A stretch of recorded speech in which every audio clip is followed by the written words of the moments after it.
Our service will now be recorded, and if you're on Zoom, if you wish, you may turn off your video feed. Just click the box on your screen.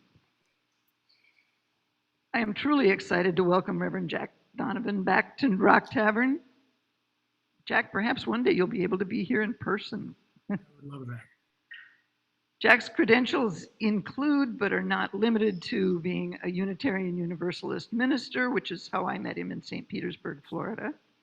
He was a hospice chaplain, a Peace Corps volunteer, and in the secular world, a city commissioner and consultant on federal social programs. Today, he's challenging us to question, what are we here for? Reverend Jack. Thank you, Linda. How amazing for me to be with you and Greta Thunberg this morning with 9/11 and our own times in mind. I'd like to share this reverie. When I was a senior in high school, those of us in the art class had to present an end of semester art project. For it, I had painted a human figure dancing in a vast fiery pit amidst eternal flames, perhaps reflecting my Catholic childhood. Half the figure's body was skeleton and half was still enfleshed. It had one hand open in invitation toward the viewer and its other hand raised with a bony finger directing the viewer's gaze up a twisting staircase to a doorway of golden light far, far above. The dancing figure was smiling quizzically, sort of like Mona Lisa. I had titled the painting Inferno, Purgatorio, Paradiso. Inferno, Purgatorio, Paradiso from Dante's Divine Comedy. Was the figure pointing out the way to heaven or something about the loss of heaven? Was it about life's journey or life's end point? If I had read Joseph Campbell's The Power of Myth by that time, I might have seen my own depiction as a mythic cave drawing, an image of the human story, raising the questions, what are you? And what are you here for? I don't know what I was thinking back then, or if I was thinking at all. I do remember my youthful mindset, which was that my painting was good and true and brave, a la the artistic goals of Ernest Hemingway, my writing hero of the time.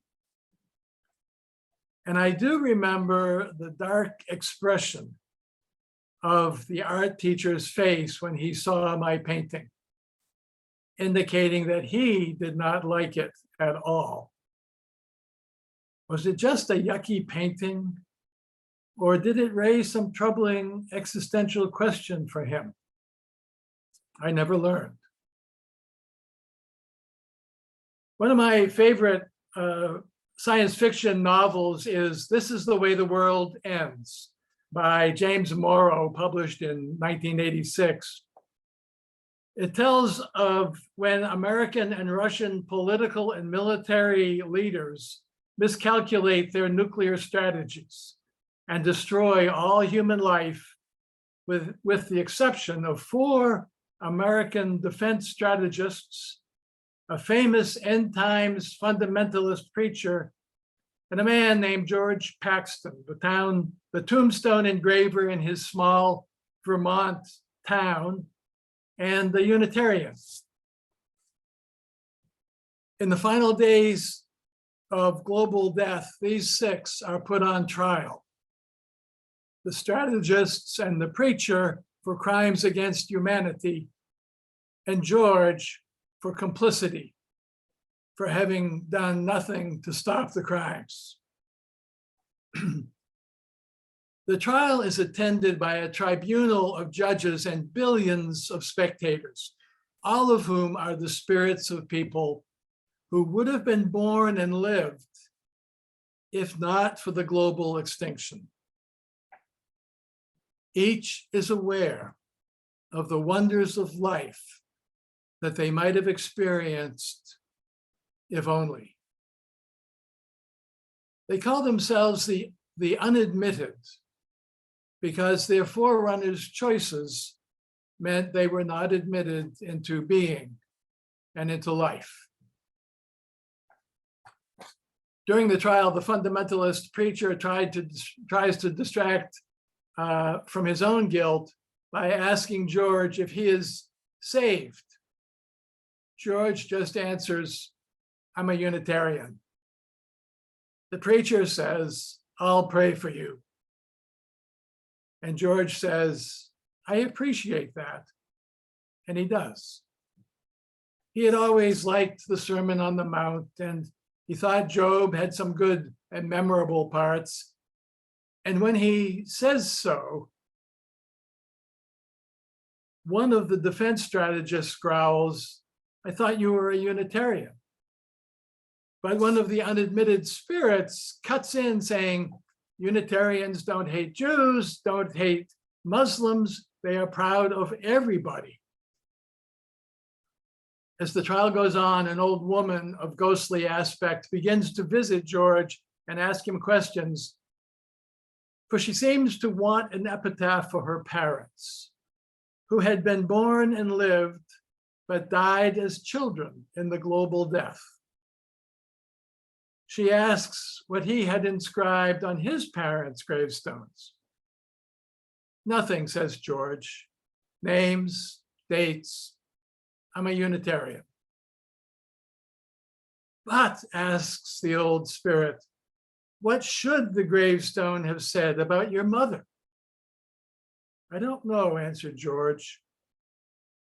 "She should have been happier. She had diabetes, but I think it was her high standards that killed her. I loved her very much. She was better than she knew." "Ah," sighed the spirit. "And what epitaph for your father?" "He was simpler than my mother," says George. "Likely the most unselfish man on earth. But his job was pointless. He never found out what he was doing here."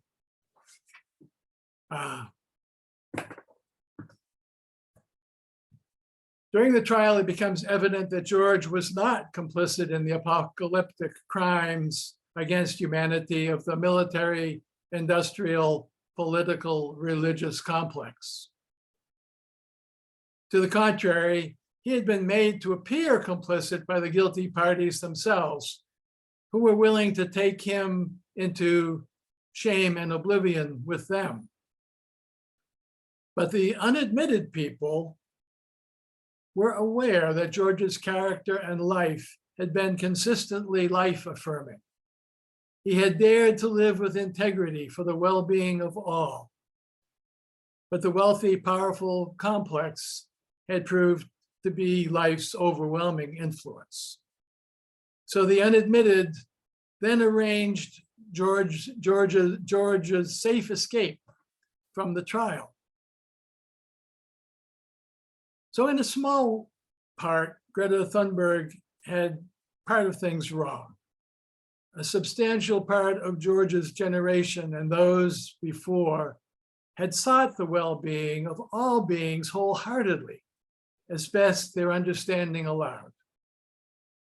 It was they who had generated the 30 years of science that Greta praised for identifying the dangers to the future. And they had preserved the 500 previous years of slow scientific and philosophical advance in service to the highest values of life. But George's generation did hope that newer generations could turn science into wisdom, widespread enough for life to prevail over wealth and power. In the end, George is the last admitted human being alive. Shortly before he dies and our species goes extinct, his old woman visitor returns. It turns out that she is the last of the unadmitted, and she would have been his granddaughter if extinction had not prevented her birth. She shares how George's beloved little daughter, Holly, her would have been mother, would have grown up to be very good for the world, as would have Holly's husband if he had grown up. George remembered that the man Holly would have married if they had survived had been a rather mean little boy, but he would have grown up. Everybody could have. Having communed with his granddaughter's unadmitted spirit as his life's final professional act, excuse me, George carves an epitaph for humankind on an old memorial stone. He writes, "In loving memory of people, 4,500,000 BC to AD 1995.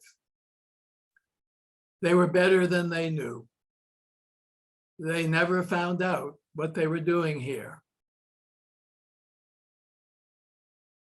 This story of the way the world ends is set between a beginning chapter and an ending chapter, both in the year 1554 at the transition from the Renaissance into the scientific revolution. In these two chapters, the renowned physician and seer Nostradamus is prophesying about George's story and all of his living companions to a local youth. In the process, he explains that it is the protocol of prophecy to speak in if-then terms. If our chosen actions are good, then the outcome will be good. If our chosen actions are not good, then the outcome will not be good.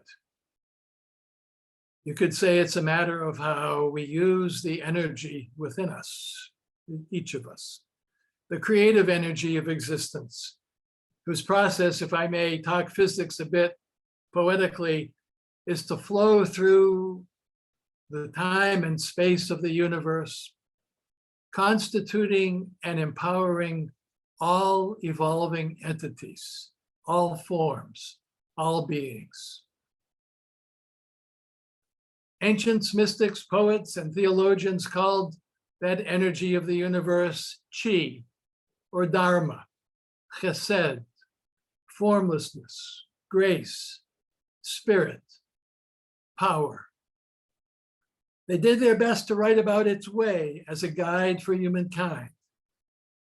They were in agreement, I think, that to successfully follow the way of creative energy requires appreciation, attention, intention, devotion,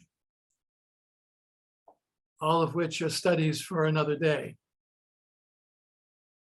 Our contemporary developmental psychologists and our process philosophers seem to agree with the ancients. How well we learn to appreciatively use and share and enhance our power, they say, how we use our grace in relationship with ourselves and our neighbors and our source is the mark of how well we work out what we're doing here. The learning stairs and states and stages of identity and enlightenment that we may ascend seem to me to be found pretty much the same in all cultures of time and place. Ascending from a sense of human worth to a conscious practice of caring for all existence.